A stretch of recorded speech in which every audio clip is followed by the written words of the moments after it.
Hello guys. Gold $4480 के आसपास चल रहा है। $4480 का लेवल ब्रेक करा है, लेकिन क्लोजिंग नहीं दी है। लेकिन लेवल तो ब्रेक कर गया है।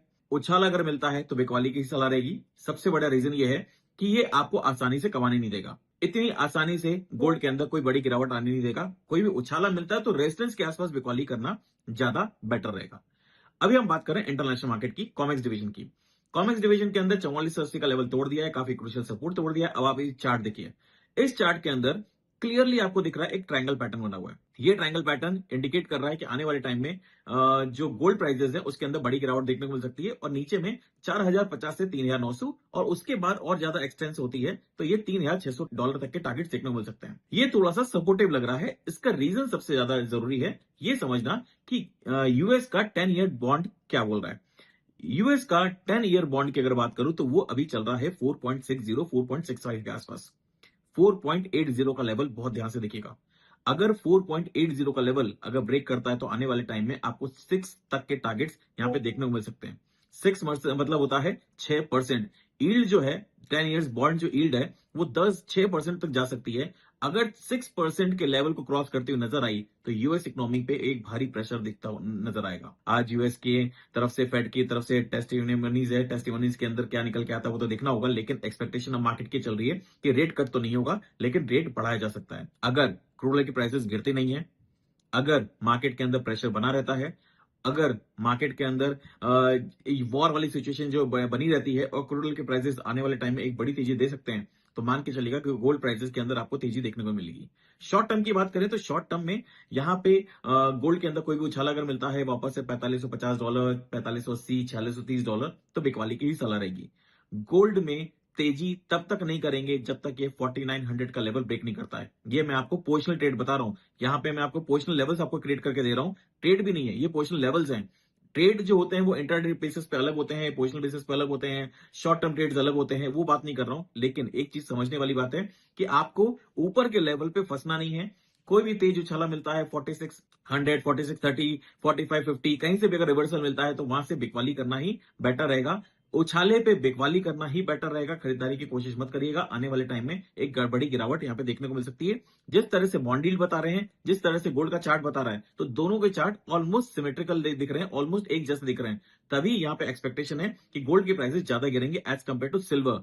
मैं फिर बोल रहा हूं, गोल्ड के प्राइसेस ज्यादा गिरेंगे as compare to silver. As of now यही कंडीशन बनती हुई नजर आ रही है। लेकिन सिल्वर की अगर बात करें तो सिल्वर में उतनी क्लैरिटी नहीं मिल रही है। सिल्वर काफी सपोर्ट है। नीचे में अगर बात करूं तो $72 से लेकर $68 का एक मेजर सपोर्ट जोन बना हुआ है। अब वो सपोर्ट पे क्या करता है, आने वाले टाइम में क्या होगा, वो सिल्वर की बात अलग करेंगे। लेकिन आज की तारीख में अगर मैं फोकस कर रहा हूं तो वो गोल्ड पे कर रहा हूं कि गोल्ड के अंदर मैं तेजी करके काम नहीं करूंगा। इंटरनेशनल कॉमेक्स डिवीजन की बात कर रहा हूं। अब बात करते हैं इंडियन मार्केट की। इंडियन मार्केट में गोल्ड अभी चल रहा है 1,58,000, 1,59,000 के आसपास चल रहा है। 1,61,000 से 1,64,000। फिर मैं बोल रहा हूं, 1,61,000 से 1,64,000 एक मेजर रेजिस्टेंस जोन है। नीचे में अगर बात करूं तो 1,55,000, 1,52,000 का सपोर्ट जोन है। आपको याद होगा अभी भी मैंने एक चीज बोली थी, पहले भी बोली हुई थी कि 1,45,000 का जो लेवल है वहां पे मेरी बाइंग पेंडिंग पड़ी हुई है। वो अगर लेवल आता है तो बहुत अच्छी बाइंग आएगी। लेकिन ऐसा हुआ नहीं। एंड जो हमारा इंपोर्ट ड्यूटी है वो 6% से 15% कर दिया गया। अब जब 15% हुआ तो गोल्ड के प्राइसेस शूट अप होने थे, वो हुए।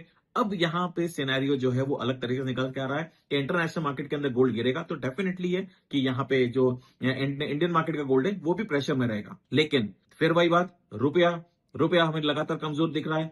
97 के करीब पहुंच चुका है। आपको याद होगा लगातार मैं एक ही चीज बोल रहा हूं कि रुपया कमजोर होगा, अभी और कमजोर होगा। आने वाले टाइम में 106 तक के टारगेट्स देखने को मिल सकते हैं। अब ये सारी सिनेरियोस क्रिएट होते नजर आ रहे हैं। डोनाल्ड ट्रंप भले ही बोल रहे हैं कि अगले 2 से 3 दिन में वॉर खत्म हो जाएगी और ये स्टेट ऑफ जो हार्मोन्स है वो खुल जाएगा।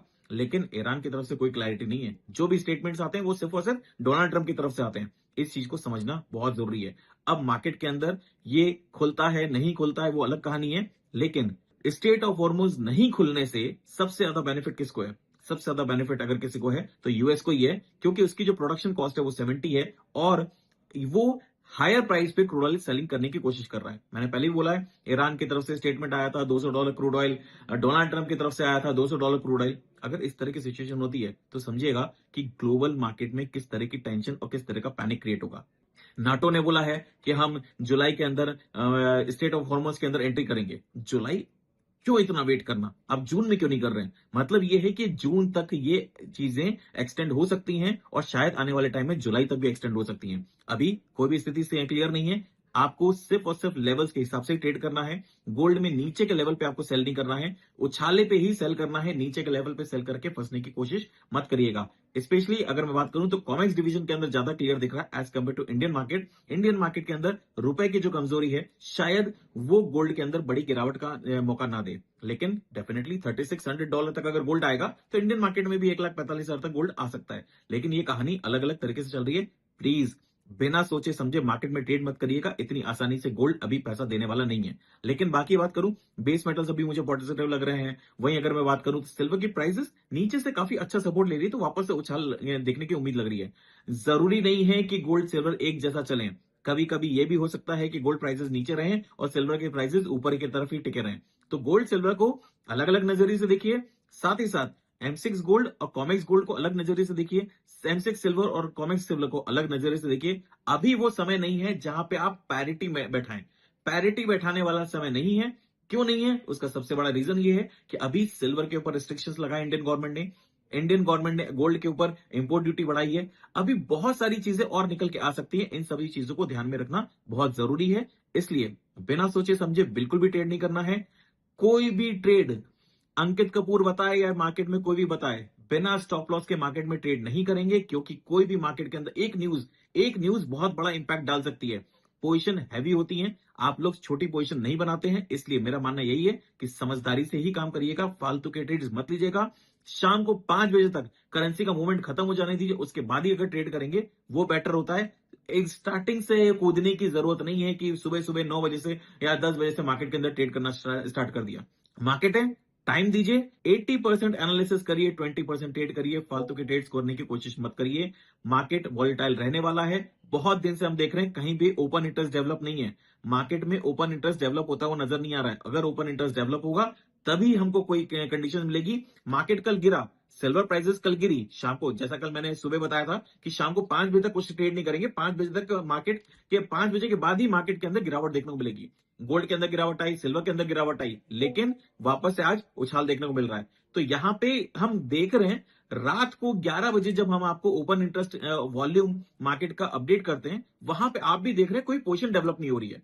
तो जब तक मार्केट के अंदर पोजीशन डेवलप नहीं होगी तब तक क्लैरिटी नहीं मिलेगी। अभी ओपन इंटरेस्ट लगातार कम हो रहे हैं, मतलब जो बड़े प्लेयर्स हैं अपनी पोजीशन को काट रहे हैं, इसके अलावा कुछ नहीं कर रहे हैं। जब पोजीशंस डेवलप होना चालू होंगी, जब बड़े प्लेयर्स अपनी पोजीशन बनाएं, उसके बाद ही हम कोई अपनी क्लियर पोजीशन बनाएंगे। तब तक सिर्फ और सिर्फ शॉर्ट टर्म में इंट्राडे ट्रेड करना है। अभी मार्केट के अंदर क्लैरिटी कुछ भी नहीं है। सिर्फ और सिर्फ शॉर्ट टर्म ट्रेड जो भी करना है उसी के हिसाब से चलना है। मेरी मार्केट में कोई पोजीशन नहीं है। जो भी मैंने बात करी है सारी की सारी अनबायस्ड है। प्लीज बिना स्टॉप लॉस के मार्केट में ट्रेड मत करिए और अपने एडवाइजर की सलाह जरूर लीजिए। Thank you. Investments in securities market are subject to market risks. Read all the related documents carefully before investing.